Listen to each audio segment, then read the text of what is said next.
During the 2016-17 NBA season, Isaiah Thomas had one of the seasons for the ages. At just 5'9", Isaiah Thomas would average 29 points a game during the regular season, and he was named to a second All-Star team. Thomas was the best player on a one-seeded team, and he also finished in top 5 in MVP voting. Thomas had the best narrative and story of this NBA season, and he inspired millions across the nation. During the season, he was 28 years old, so now he's 34. So you expect at 34, he'd still be on an NBA team, right?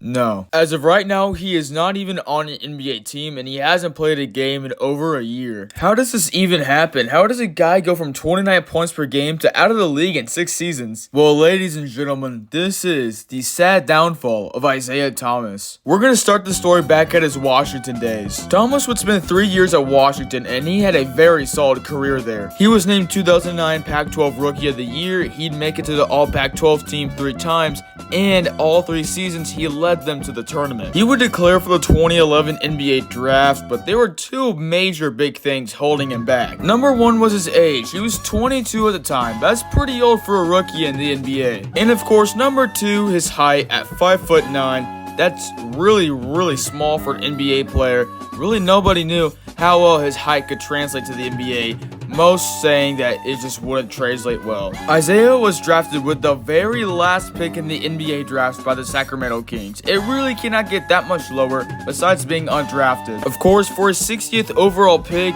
Isaiah Thomas did not have a lot of high expectations coming in as a rookie. However, IT would not have a bad rookie season at all. Thomas would average 11.5 points per game, 4 assists per game, and 2.5 rebounds per game, while he also finished 7th in Rookie of the Year voting. This would also be around the time Isaiah Thomas became Pizza Guy. And I'm a pizza guy. That's why I'm loving the fresh from scratch pizza at Pizza Guy.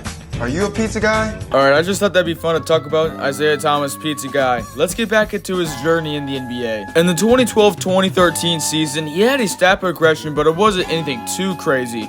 But the 2013-14 season saw his real first big jump. In his 3rd season, Isaiah Thomas would average 20 points per game, 6 assists per game, and 3 rebounds per game, and he also finished in the top 10 in Most Improved Player of the Year voting. While they had a losing record and didn't make the postseason, the duo of DeMarcus Cousins and Isaiah Thomas looked promising for the future. With other young pieces on the team, people thought maybe the Kings should make the playoffs at some point with this core. However, if you know the direction the Kings took and the direction Isaiah Thomas's career went, you know that he did not stay with the Kings long. In fact, this was his last season there. Isaiah Thomas would complete a sign and trade with the Phoenix Suns that would bring him to, well, the Phoenix Suns. This was a dumb move for the Suns because they already had 2 other ball-dominant guards in Goran Dragic and Eric Bledsoe. It was a bad move at the time, and it ended up to be a really bad move at the end of the year. Through his tenure with the Suns, his stats regressed, and he only started 1 game with them, and he was traded midway through the season to the Celtics. Although he didn't start a game with the Celtics that season, his stats were significantly better with the Celtics this season than the Suns. IT would help the Celtics make the playoffs as the 7th seed. It's crazy because the Celtics were rebuilding at this time, but of course, since they were playing LeBron, they would get swept. Now, the next season, the 2015-16 season, would be the best season for Isaiah Thomas up to that point. The NBA world would know who Isaiah Thomas was.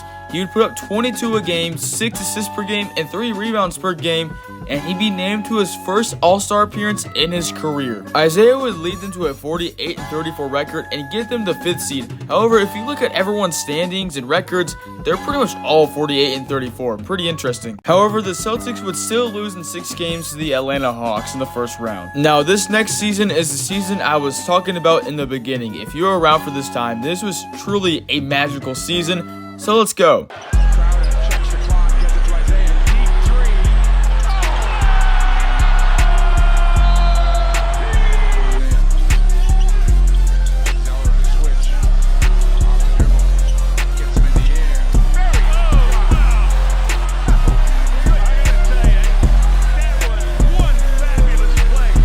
This was a magical season, 29 points per game, 6 assists per game, 2.5 rebounds per game, and of course, he was an all-star. Isaiah Thomas was easily the best player on this team, and he led the Celtics to a 53-29 record, which is good enough for first place in the East. However, that's an awful record for first place, I'm not gonna lie. At just 5'9", really consider that, at just 5'9", he'd finished 5th in MVP voting, above guys like prime Kevin Durant, prime Anthony Davis, and reigning two-time MVP Stephen Curry. With guys like Al Horford, Marcus Smart, and Avery Bradley, who knows, this team could make the finals. It was time to start the playoffs. However, tragedy would strike. One day before they played their first game, the playoffs, Isaiah Thomas' sister would tragically pass away in a car accident. This was an emotional game, but however, Isaiah Thomas would dedicate this game to his sister, and he went off. In round 1, game 1 against the Bulls, the game dedicated to his sister, he scored 33 points, 6 assists, and 6 rebounds.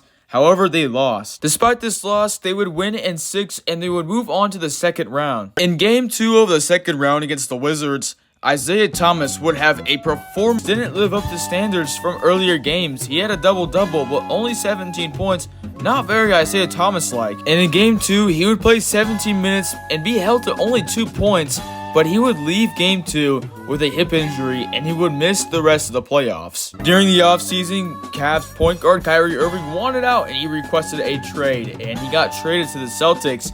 But the Celtics had to give up Isaiah Thomas. So Isaiah Thomas is no longer a Celtic. Just like that beautiful Cinderella run he had, it's over. He's now a Cleveland Cavalier, and maybe, hopefully, he can continue it with the Cavs. I forgot who said it, but someone did say that the only reason the Celtics traded Isaiah Thomas in the first place was because of the hip injury. If he didn't suffer it, they were most likely gonna. Thomas would be traded to the Lakers, where he was slightly better, but he just wasn't the same. After the season, everyone knew Isaiah Thomas would not be the same anymore, and his prime was over. From 2019 to 2022, Isaiah Thomas would bounce around from team to team, but he could never find a real home. His career is a sad what if. Ever since that 2017 season, it was a tragic fall off, but you know what? These seasons, they made me respect this season a whole lot more. And you know what? Let's never forget a historic 2016-17 NBA season from Isaiah Thomas.